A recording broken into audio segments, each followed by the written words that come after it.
Bialozor, and I'm one of the co-moderators of this panel.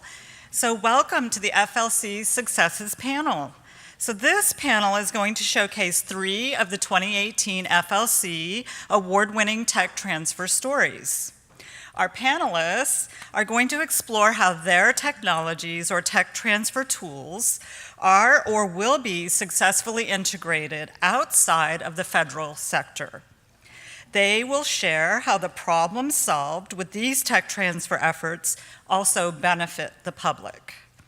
It is now my pleasure to introduce my co-moderator, Whitney Hastings, and she is going to actually introduce the individual panelists.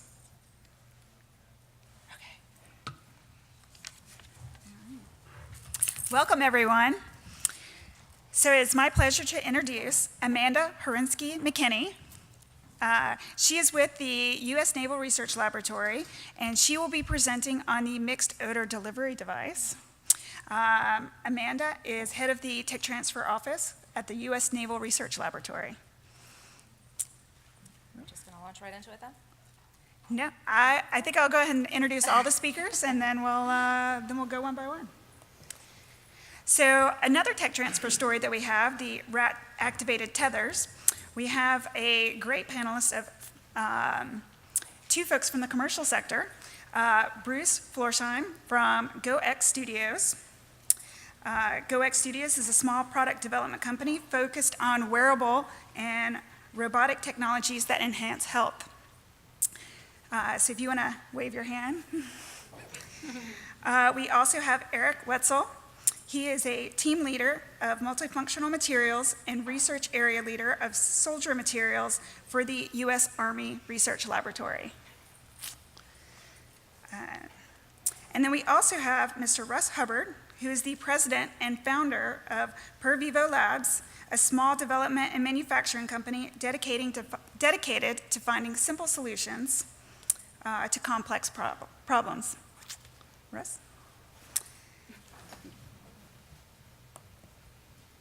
And then our last story is with,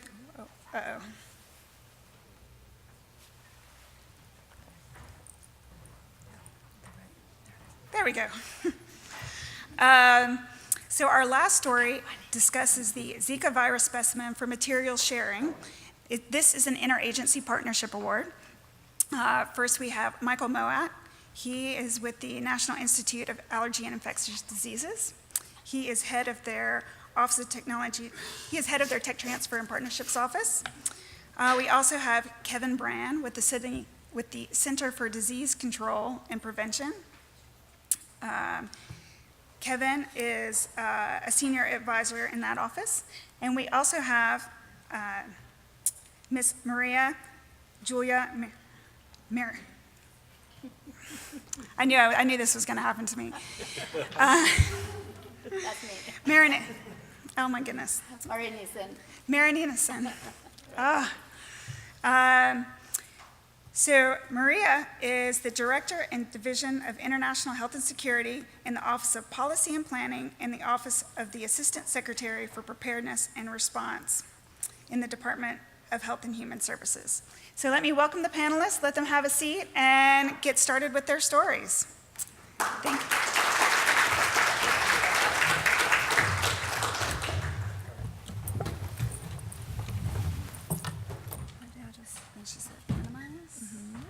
I should just be able to do slideshow. All right.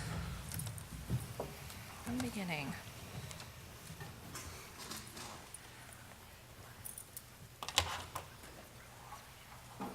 All right. Well, so again, thank you for coming. I'm Amanda Horansky-McKinney. I'm the head of tech transfer at the Naval Research Laboratory. And the technology that we successfully transferred in a pretty unusual way for us was the odor delivery for canine training and binary explosives. It's MOD, Mixed Odor Delivery Device. So just to talk a little bit about the technology itself, a critical need, so binary explosive detection. There are innumerable examples of situations where things get blown up, people get hurt, warfighters, civilians. These are some older ones, but they're happening all the time and with increased frequency. These binary explosives are commonly found in improvised explosive devices. They're common in the Middle East. They're more and more common here in the US and in Europe. Then the components, and that's part of why it's such a challenge, is that the components to them often have completely legal uses. But once you combine them together in a certain way, that creates a deadly explosive. So you have an oxidizer and a fuel mixer, and the ease of detonation and how catastrophic that can be depends on the ratios of that and the components. And these homemade explosives, with the right Googling, a lot of people can make them, and they can make them pretty easily. It makes it a very challenging situation. So it's a problem, but the main challenge for training people and training canines on these explosives is safety. So the work is going to be limited to the instability and the sensitivity of the materials. You have to worry about storage. You have to worry about transport. You have to worry about when you buy in a certain quantity, is this going to be something that's going to raise a flag? You have to have oversight from specialized chemists. So this makes routine training with these types of materials often very difficult for first responders and for warfighter training organizations. So for safety purposes, currently or historically, detection of these materials were focused on just one aspect of it, but it's really the mixture of those and the way they combine together for dogs on the odor-based side that canines can be more proficient on these when they're trained on a mixture than just on the oxidizer alone. So the vapor signatures, what you're smelling or what the dog is smelling from the combination of the fuel and the oxidizer are important. So the solution that our scientist, Dr. Lauren DeGrief-Silk, who unfortunately couldn't be here today, came up with is the Mixed Odor Delivery Device, the MOD. So I was able to get one of them. This is the original version of the MOD.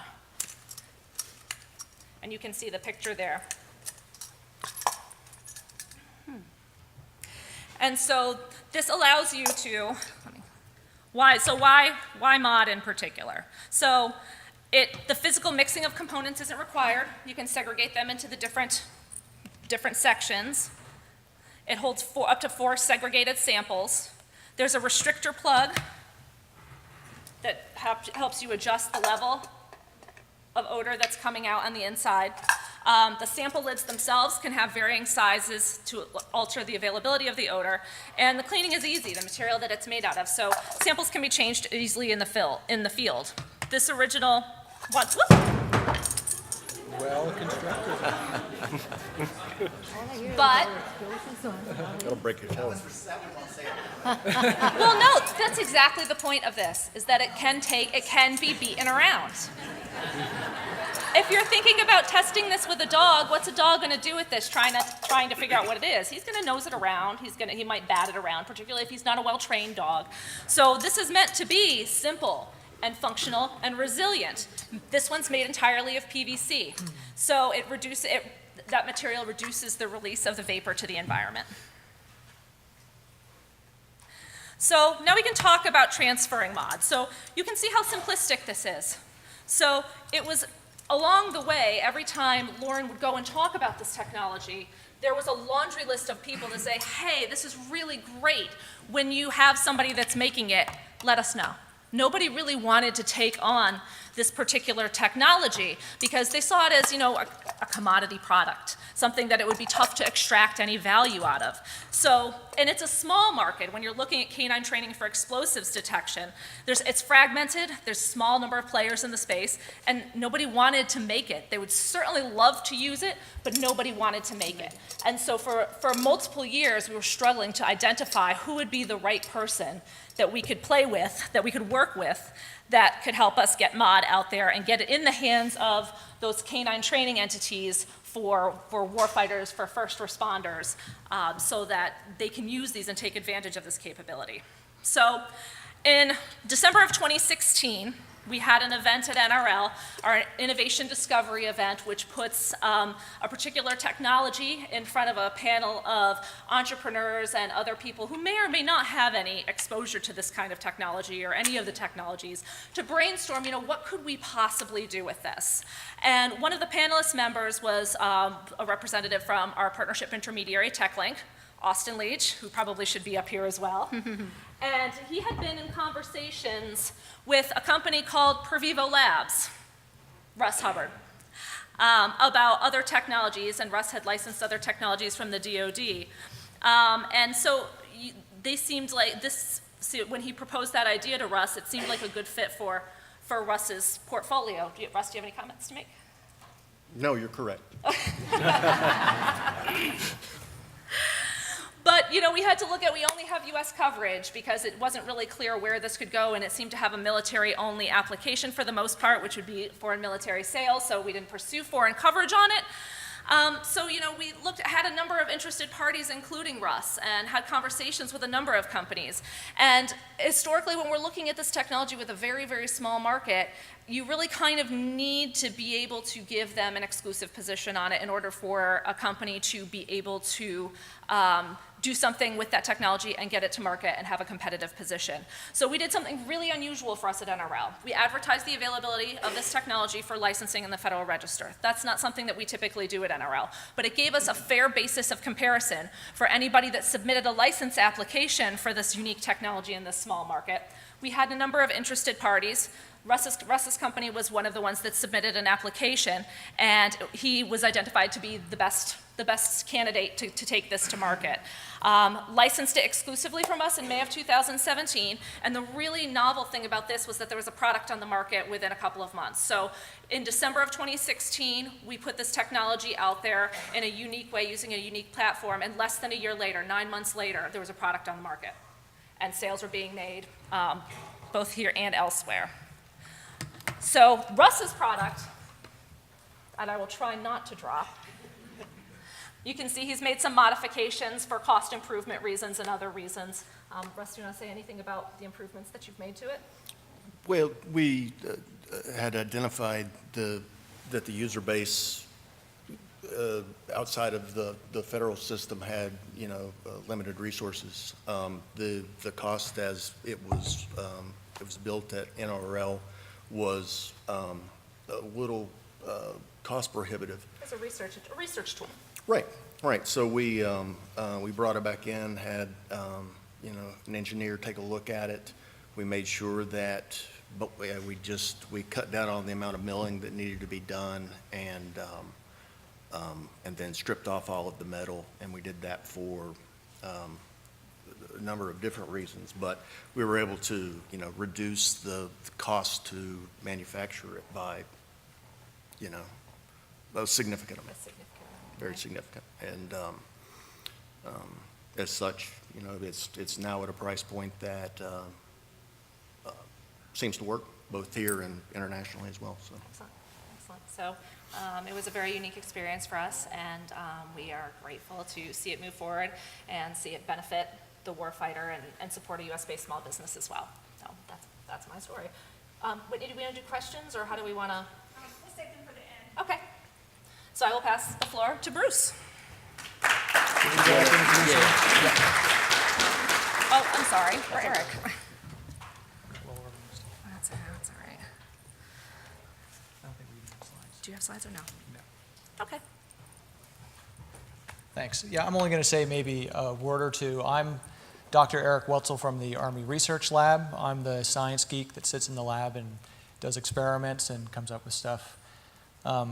I'd say from my perspective, you know, the Army Research Lab is like a finely tuned machine for doing science and coming up with new inventions and new technologies. We are just awesome at that. What we're not built for is transition. We can't do it ourselves. We need to really rely on outside partners to help us with that. So I'm extremely grateful that Russ and Bruce are here today to talk about our particular story of how their companies came in and took our lab technologies and are turning it into actual practical products. And I'm also thankful for organizations like DoD TechLink, Austin Leach, who's here, because having that intermediary between the government and between industry has been indispensable. So I'm very grateful for that. So with that, I think, Bruce, you're going to go first and talk about this technology and how they've made something useful out of it. This is turn on. Or... Hi, my name is Dr. Bruce Floersheim with GoX Studio. I'm going to talk a little bit about the technology, but I want to spend a little bit more time also talking about what is hopefully useful to everybody here. I'm told that a lot of the folks here are involved with the tech transfer process itself.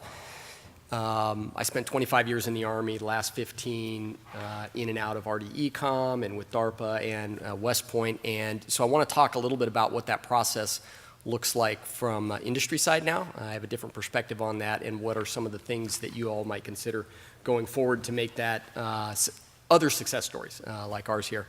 So first thing I'll mention is that we have a great team, and it takes a team to do this.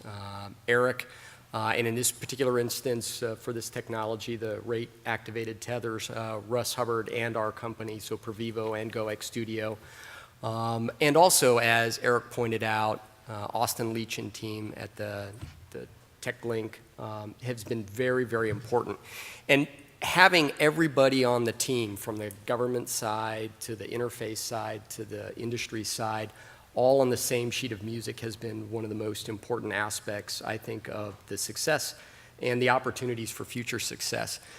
Because we first met, or I first met Austin and Tom Mulkern at one of the very early ARL open campus sessions shortly after I'd gotten out of the Army in, it was 2014.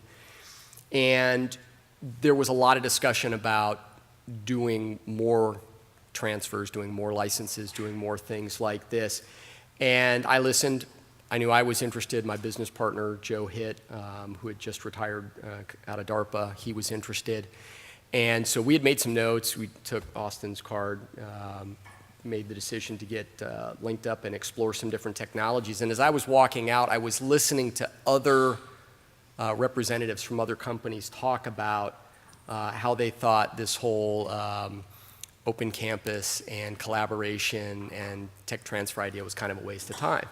And I was asking, I said, why? I said, what are you not excited about it? And it was because a lot of the folks who had shown up for that, at least that one, and I don't know how it's been lately, were government contractors who were living and working in the service world. So what they were looking for were CETA support contracts, really, and that was not what was presented there. And they were like, oh, that's all, product stuff, and that means we've got to do IR&D, and we're going to have to sink money in, and that's not us, and so they walk away. So I only point that out because I think there are a couple of opportunities with something like a forum like that to, one, help shape expectations, and two, create more opportunities in the future. And that is making sure that people who are invited understand kind of how those opportunities can work, and two, making sure everybody understands kind of what it means to do something like a CRADA. I've talked with a lot of small companies. I'm also the director of operations for the Wearable Robotics Associations, and when I talk about business opportunities with the federal government, doing tech transfer and doing CRADAs are something that I highlight. But a lot of folks think that a CRADA is just a contract. It's another opportunity for them to get a grant and some funds to go develop something, and I have to spend a lot of time explaining that no, you each kind of need to bring something to the table, and there's really this line where the money doesn't cross. And so it's a whole different thing. It's a very powerful tool when used properly, but it's different than a grant or a contract.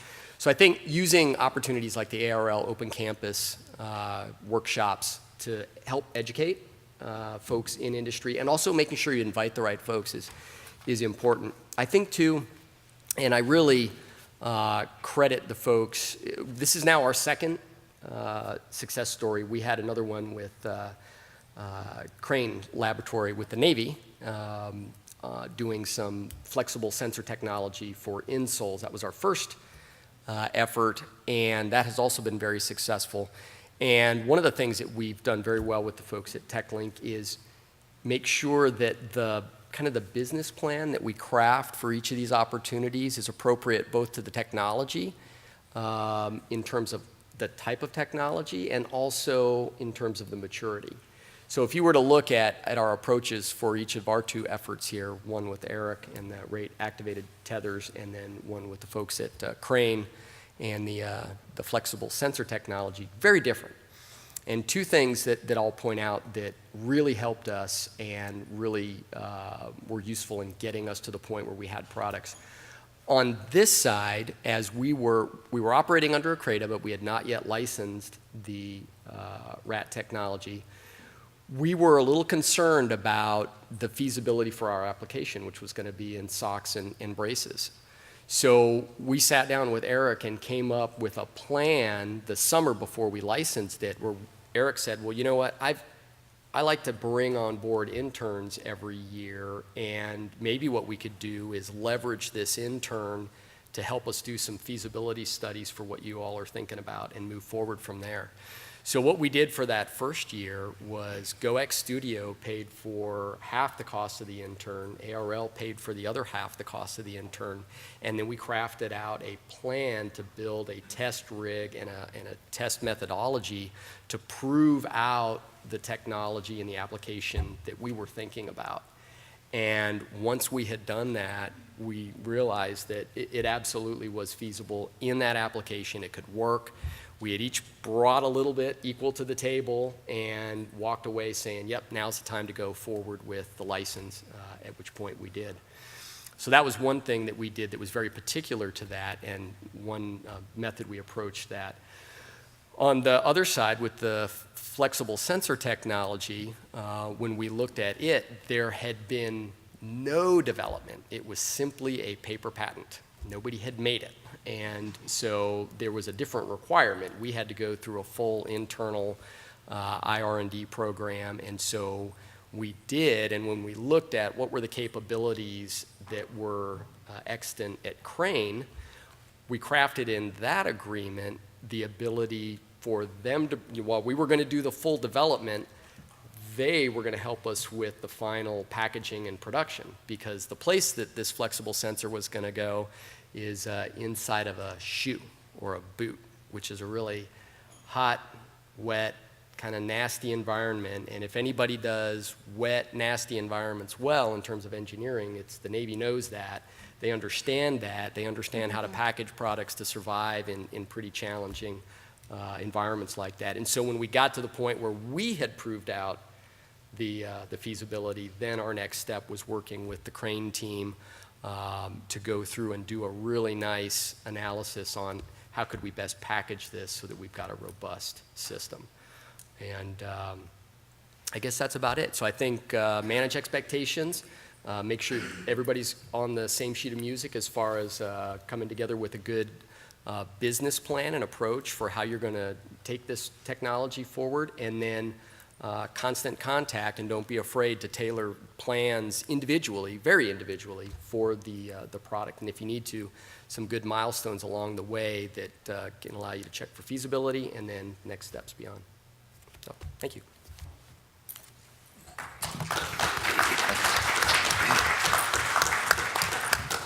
I'm Russ Hubbard. I started Vivo Labs when I got out of the Army in 2012.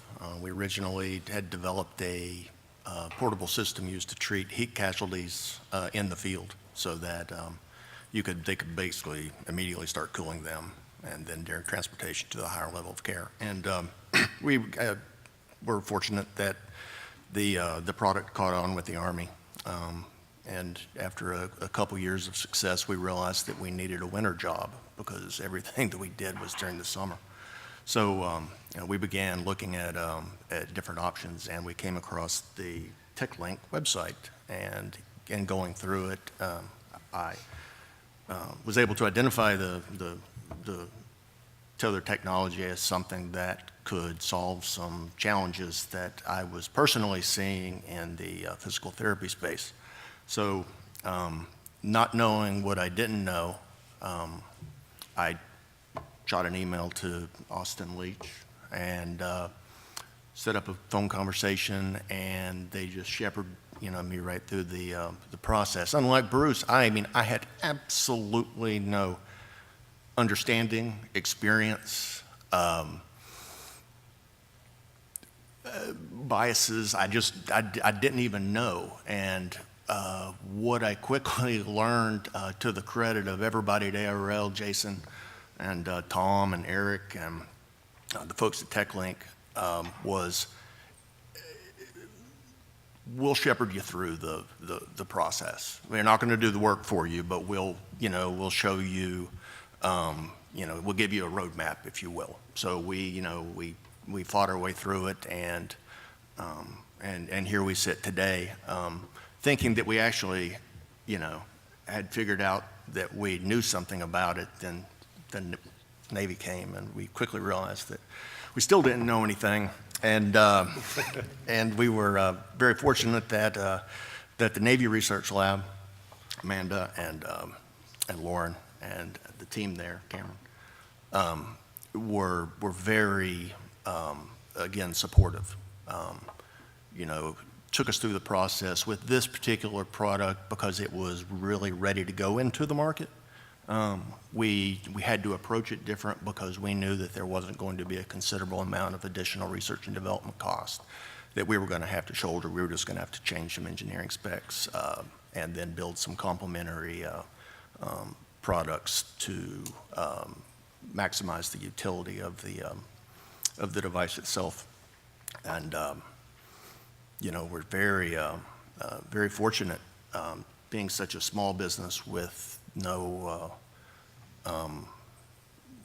real experience in tech transfer to have kind of fallen into the situation that we have. And we certainly have learned a lot.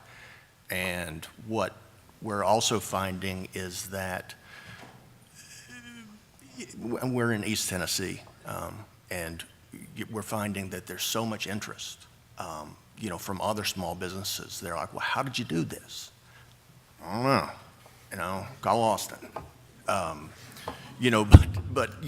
there are these, just these multitudes of, technologies that are available, and if you're just willing to spend some time and to go through it, you're going to find something. And then if you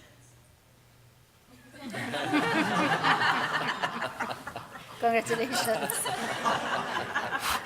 what, for being stubborn?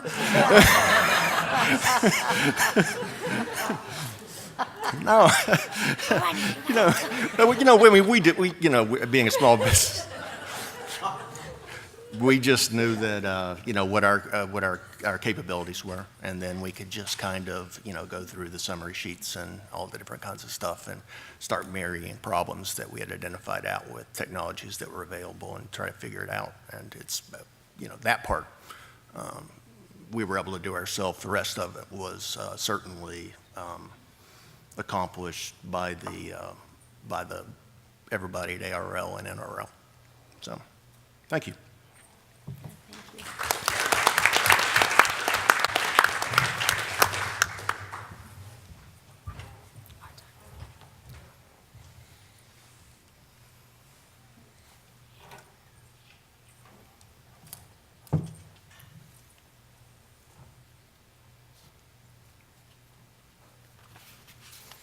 Good afternoon, everyone. Well, my name is Mike Mowatt. I direct the Technology Transfer Office at the Allergy and Infectious Diseases Institute at NIH. And I'm here with a few representatives of a very large team that you'll hear about in a minute that we didn't do any licensing. We haven't directly been responsible for creating a product, but the work that we have done, we believe, has had a huge public health impact that actually has yielded downstream results in terms of products and technology transfer. So what I'm here to do in the beginning of the discussion is to set the stage for my two colleagues, Maria, Julia, and Kevin. And I need to take you all back to 2015, 2016, when you may recall this cover of Time magazine, pointing out a tremendous, completely unexpected public health crisis that was the infection caused by the Zika virus. The activity that really brought this tragedy to the fore was the fact that Zika infection was linked to a horrible neurologic problem called microcephaly, which I'm sure during that period of time you all were privy to to photographs of unfortunate children that were born with this birth defect. What happened in 2015, by the end of November of 2015 in Brazil alone, the incidence of microcephaly, as you can see in this chart, had increased 20-fold. So you see the spike in prevalence from 2014 to 2015 raised a lot of questions, a lot of concerns. This is a timeline of a few events leading up to what we're about to talk about here. So in November, Brazil declared a public health emergency. In December, the Pan American Health Organization issued a public health alert about Zika. Then in February of 2016, the World Health Organization declared a public health emergency of international concern. And later that month, President Obama requested that Congress appropriate $1.9 billion to do research and development to combat this horrible disease. To further complicate matters, in order to advance our understanding of the virus itself, the disease that it caused, its linkage to microcephaly, there was a dire need to rapidly share materials, both viral samples, patient specimens, and so on, to enable research to occur. Unfortunately, a few things were going on within individual countries that hampered the progress on that. Part of it had to do with national laws that were brewing, for example, in Brazil, and other factors. So to sum up this part of the talk, what we were faced with at the time in early 2016 were some urgent needs and some daunting challenges. So the needs were to put ourselves in a position to address a rapidly evolving public health crisis that involved a poorly understood pathogen. The virus was known, but its association with microcephaly was not known. And our need was to enable the rapid sharing of these materials that would advance research, understanding of the disease, and support development of sorely needed diagnostics and medical countermeasures. The challenges that we faced at the time included really limited availability, severely limited availability of public health response measures, including diagnostic capability and countermeasures such as vaccines and therapeutics. But also, as I pointed out in the previous slide, the reluctance of the affected countries to share samples to enable this research to progress. So I'm going to turn it over to Maria Julia to give you some more background and lay the groundwork for where we took it from there. Great, thank you, Michael. Hello, everyone. So if we can go to the next slide, I want to let you know that you all laboratory people know or will think why it's so complicated to get samples from other countries. And the issue with the Zika virus was not new. So if you see the slides, we had problems in the past with Indonesia not sharing H5N1 influenza virus samples and launching the concept of viral sovereignty, basically saying a country is the owner of their genetic resources, and as such, for a country to give these samples to the international community, we're going to require benefits in exchange. And the benefits can be in the form of vaccines, money, you name it. And that created a lot of political tension in between our two countries several years ago and led to WHO to take the initiative to develop the WHO Pandemic Influenza Preparedness Framework, which is an entire framework to create fair access and benefit from the sharing of influenza samples. Years later, around 2013, when we started to collaborate together with Michael's team at NIH, we had problems with the MERS coronavirus. You probably remember that this disease started, or the outbreaks of this new virus that is very similar to SARS, started in mostly Saudi Arabia and a few other countries in the region, but most cases were in Saudi Arabia. We were very concerned because we had a huge number of US citizens going to Saudi Arabia for the Hajj, where millions of people will get together, and we were extremely concerned about the MERS going all over the world. So we were in the same situation with Zika, tried to get samples to develop diagnostics and and other countermeasures. And Saudi Arabia refused to give us samples. And it was 2 years of negotiations, and we did not succeed because, again, they were claiming viral sovereignty over the resources. There were similar issues with Ebola and some of the African countries. For example, some of the African countries were asking for royalties derived from the vaccine manufacturer in exchange for those samples. And currently, we are having problems with China for the sharing of the H7N9 influenza virus that is circulating there. So these issues continue to happen, and they are because of viral sovereignty, intellectual property, all series of logistical issues in terms of export and import permits. It's very complicated. So if we can go to the next slide, we have undertaken since MERS an interagency approach to deal with this issue. So our 3 agencies, as per the Assistant Secretary for Preparedness and Response, which is our office, our colleagues from CDC, our colleagues from NIH, in collaboration with the Department of Defense, the Department of Homeland Security, the Department of State, to deal with all the international issues, created an entire interagency approach to manage these situations. So if we can go to the next slide, Michael. So basically, what we have done is take a 2-pronged approach. We work with interagency to create a working group that we call the U.S. Government Sample Sharing Working Group. And then we work with the international community, starting with our like-minded countries of the G7 and Mexico under the Global Health Security Initiative, to create a framework to share samples among our countries. And that has some successes that we will talk about later. But the most important thing here is that, number one, if we are talking about international sample sharing, we need to talk to our international partners and WHO.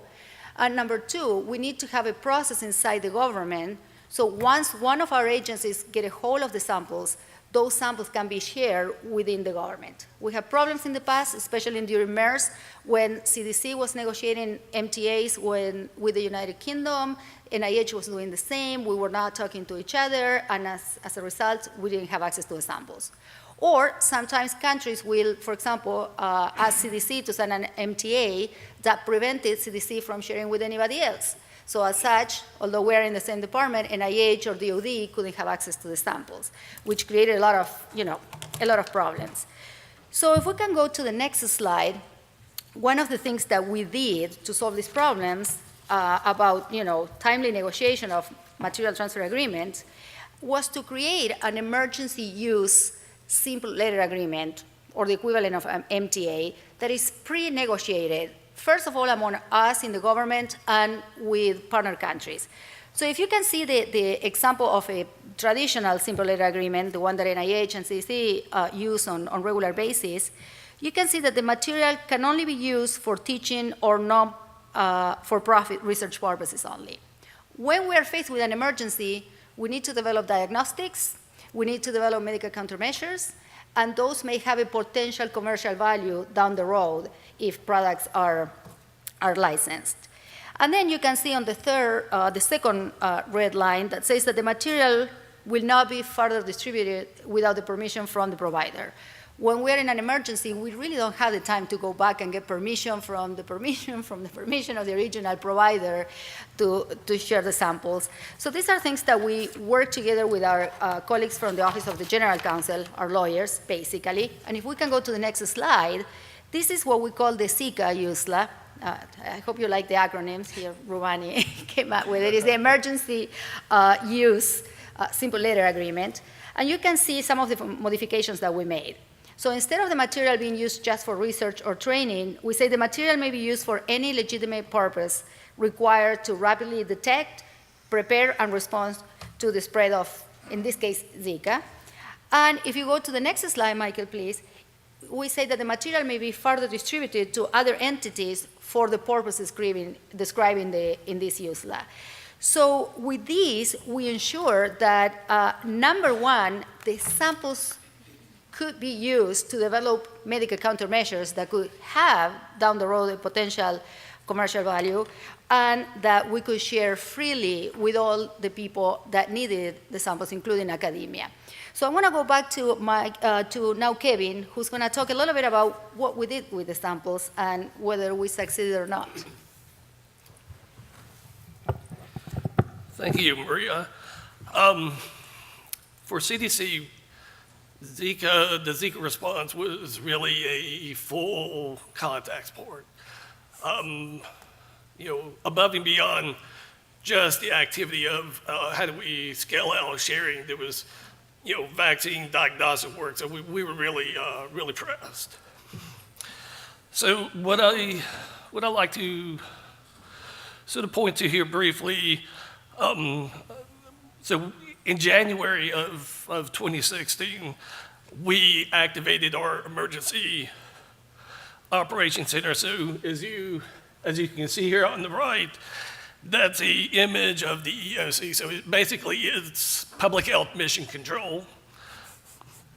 Later on in April, we did announce that Zika was the cause of this really horrific condition, microcephaly, and other fetal brain defects. So it was really catching the attention of the press. It was really hitting the American public right at their heart that we needed to work towards addressing Zika. One of our main activities, we were really the boots on the ground to acquire the resources that we were needing to scale out, primarily the isolates and Zika positive serum samples. And these we got, I think our main source was Puerto Rico, but Puerto Rico and Panama were where we were acquiring the materials. What we'd like to sort of dial in here is, our relationship with HHS and NIAID is we collaborated to, look at the existing sample letter agreement and what really were the critical adjustments that we needed to make this a scalable transfer solution. So of course we shared the Zika materials that we received, collected with NIAID, and the idea is that we would collectively leverage their relationships to in turn make these more broadly available. And again, going back to the breadth of our work, we were not just transferring material, but we were really involved in diagnostic. First, we had a PCR-based test, then a antibody-based test, and we got these FDA emergency use authorization, so we could basically scale out this diagnostics for the public health arena. Again, we were really the boots on the ground in the mainland U.S. and our territories, providing critical surveillance support, also in Puerto Rico, Brazil, and Colombia. Individually, we got lots of requests. We fulfilled approximately 160 transfers on our own, but again, the breadth of the transfers was through the collaboration, use of the EU SLA and NIAID's contract with BI resources. We probably want to touch on that a little bit later. And really, what last, we were really so thankful. There was such a commercial entities were really, approaching us, and the message is, how can we help? So what we did is leverage many of those relationships, scaling out RCAs basically as a collaborative mechanism, as well as CRADAs with companies, and we're still concurrently working with many of these companies to develop new diagnostics and vaccines. So with that, I'd like to turn it back over to Mike. So I won't go through all of the bullets here. I think you're getting the picture that we had a highly effective, productive collaboration across the Department of Health and Human Services. But Kevin alluded to the fact that what we were also able to do was to leverage a contract that NIAID had in place. It's called biodefense and emerging infections resource. And what this is basically a repository for materials. So we have a contractor that can replicate, aliquot, and handle all of the execution of appropriate agreements and shipping of samples rapidly and effectively. Of course, in order to make this effort significant, we needed to get those samples in, which we were able to do. A little bit of a challenge here was twisting the contractor's arm to get them to actually use the USLA to send out these materials. So that was no small feat. The other little technical twist on this is adapting viruses isolated from nature to cell culture so that they can be replicated is and was a challenge in this case. Just to summarize what we were able to accomplish through this partnership, we were able to fulfill over 1,800 requests for materials using the USLA. The breadth of distribution is illustrated here. More than 35 states, Puerto Rico, and 23 countries took advantage of the availability of the materials. We completed more than 400 agreements that enabled distribution to more than 100 universities, both biotech and pharma companies, other government agencies, as well as state public health agencies, and in fact, several foreign governments. And as you might imagine, the availability of these reagents rapidly, drastically facilitated the development of different diagnostic tools and other countermeasures. And I'm going to kick it back over to Maria to close it out for us. Thank you so much. So I just want to capture back since we didn't have time to present a timeline of all the situations, remember where Michael started and think about the situation where we knew a disease was causing microcephaly. We were very afraid that the disease would be imported in the United States, and the country that has the vast majority of the cases, Brazil, was refusing to share samples. We tried all the technical collaborations with Brazil. We sent high-level delegations. Our president back then talked to their president. The Director General of the WHO talked to the Brazilian president, and there was no way to get samples out of Brazil. So nobody knew what was happening. Because of the immigration patterns and the travel pattern, we were very worried about what would happen in the United States. So the collaboration started first to try to find partner countries that were willing to give us samples, and there were many in the Americas, until we were able to get samples from Panama. And when we got samples from Panama, we had to make sure that Panama was willing to use the USLA or this MTA. So when, we did all the negotiations with Interagency and Panama. So we needed to make sure that when Panama sent the samples to CDC, CDC was able to share the samples with the rest of the government and the rest of the federal laboratories, the academia, and everyone else.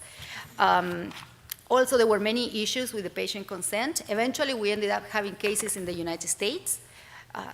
Thanks God, in a way, if you allow me here, because there weren't still countries willing to share.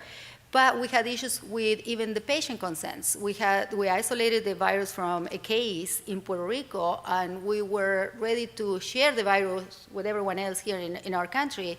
The problem is the virus was isolated from a sample that was only for the purpose of diagnostics, and there was not a patient consent that said that the sample could be used to develop diagnostic and countermeasures.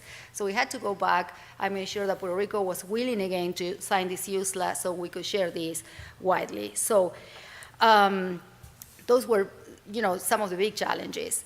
Clearly, according to the slides that you can see there, there's still a lot to do here. First of all, we are incorporating all the lessons learned during Zika and putting in the U.S. government sample sharing framework to make this an official policy. Hopefully, we will get there soon. We had to continue solidifying this interagency collaboration. As you know, we have turnover in all of our agencies in the government, so we had to make sure that we keep this core group of people from all these agencies permanently talking about these issues. And it's very hard to do in between emergencies and in peacetime. And last but not least, we need to continue working very hard with the global community, again, for the same purposes. I mean, the issues that we have is countries not willing to share samples. So how we can create a mechanism so countries feel that giving us those samples and us developing resources, then is fair to them and their population. So how do we make sure that in a way we can provide some sort of benefit in some shape and form that equates for that fairness that they are looking for, so we are not prevented from rapidly responding to a new virus. And to finish, if we can go to the next slide, I want to just mention a couple of people. These are all the people that participated in this team effort, and there are many more others that are not here. But I want to specifically mention Mukul Ranjan from Michael's team, who was instrumental in coordinating all the efforts within NIH. Joe Foster from our Office of General Counsel at CDC, who was the lawyer mainly involved in developing the USLA. Those changes that you saw on the slides look very simple, but it took hours of legal and technical analysis to make sure that we had the right authorities to do that. And then on the second column, I want to just mention Ruvani Chandrasekhara, who's sitting here from my team, that was the executive secretary for this working group and was keeping the calls and everyone organized and keeping everyone moving forward. And then Brent Davison, that's not any longer in our team, and it was one of our lawyers as well, very involved in this process. Everyone else played a key role, and there are other contributors listed there, and many more others from State Department, Department of State, Department of Defense, and Homeland Security. So it was a huge effort to make this happen. That's it.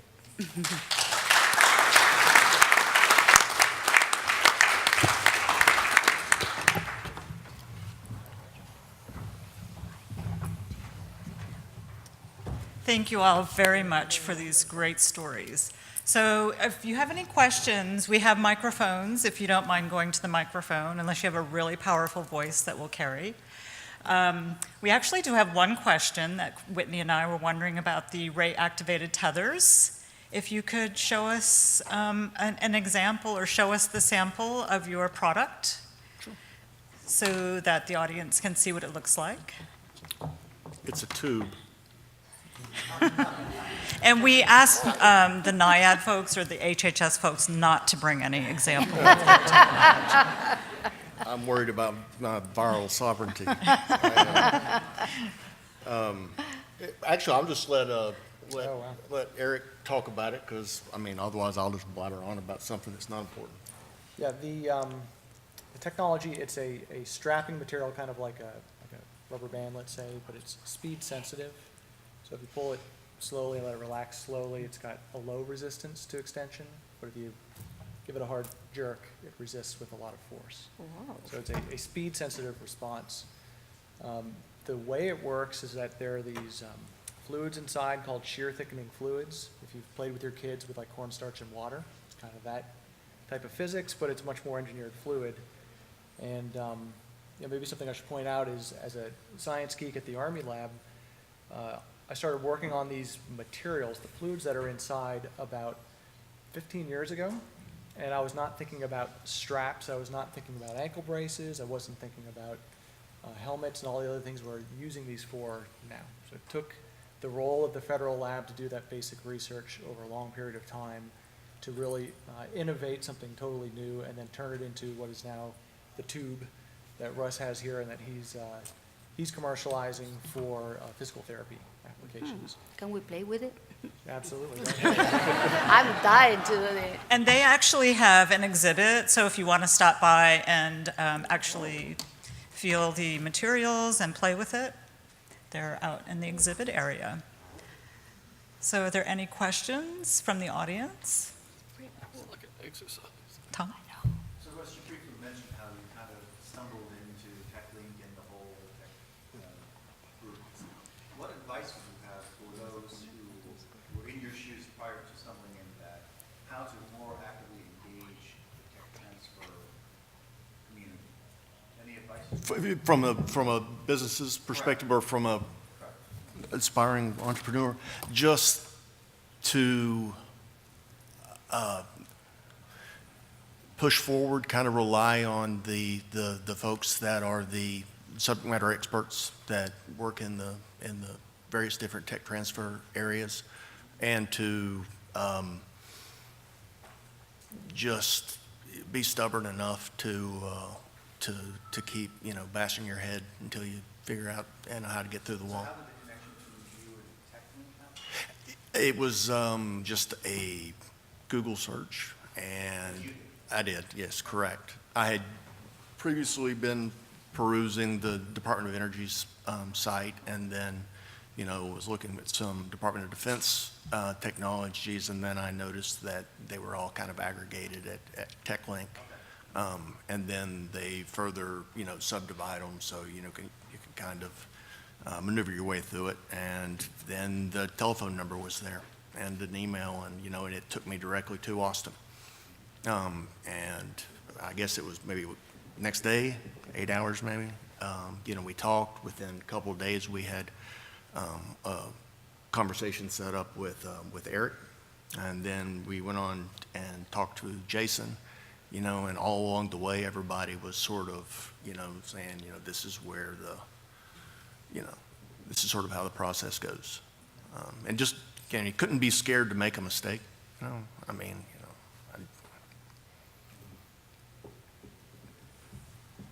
Also, we did ask Amanda to bring a dog, but she didn't. Letting the record show. I could bring a dog, it just wouldn't be one that could do training. To demo, yeah. So any other questions? Could I just add one more Oh, thing? sure, Bruce. Let yeah. me just add one thing on that. So a lot of the advertisements and things that go out will go out on FedBizOps or other places, but the people that you're probably seeking are not checking FedBizOps. Most of the folks don't even know it exists unless they've already started looking there. So one of the things that you should probably all start looking at are where are the places that they are looking, and what are the organizations they are connected with that are trying to reach out now to entrepreneurs. And I will tell you that having done now a lot of studies on the wearable robotics side for what's going on in the United States, a lot of the entrepreneurship is spinning out of academic institutions. And so academic institutions now have, in many cases, entrepreneurship centers. Those are good places to reach out to. And also IEEE has a lot of followers. It's one of the largest technical organizations in the world. So those might be some places that you consider advertising as well, or getting the word out, because those are the places that a lot of the entrepreneurs you're going to be looking for are actively looking for things. And I should have thought about this when you asked the question. What very interesting circumstance occurred. As Eric will tell you, I don't know anything about science or math or engineering, and you know, and so we had, you know, done a lot of you know, back and forth with Eric, and, you know, and he was, you know, kind enough to kind of walk me through the science. And then, you know, we had brought in a contract engineer, and the contract engineer came up to ARL in the open campus thing and was meeting with Eric on our behalf, and stumbled across a piece of technology that was in the lab. And he realized, you know, that there was something there, and by the time he came back, he had already called me, and he's like, all right, can you get me through this process? You know, so, you know, it's just discovery, just finding out that something's there. And that was, you know, a weird kind of freakish situation, but, you know, again, everybody, you know, he's a Ph.D. and, you know, but I mean, he was just terrified of the tech transfer process. I'm like, I'm dumb, and, you know, I guess, you know, I can just, you know, just do it. So, yeah, just making the knowledge that this stuff is available to the public. Thank you. So any other last questions? So we will be celebrating these award winners along with the rest of the award winners at the ceremony this evening. And we really appreciate you sharing your stories, your challenges, how you solved your problems. It's really important for us as tech transfer professionals to hear these stories, and to the information that you shared with us about IEEE or whatever that organization is invaluable.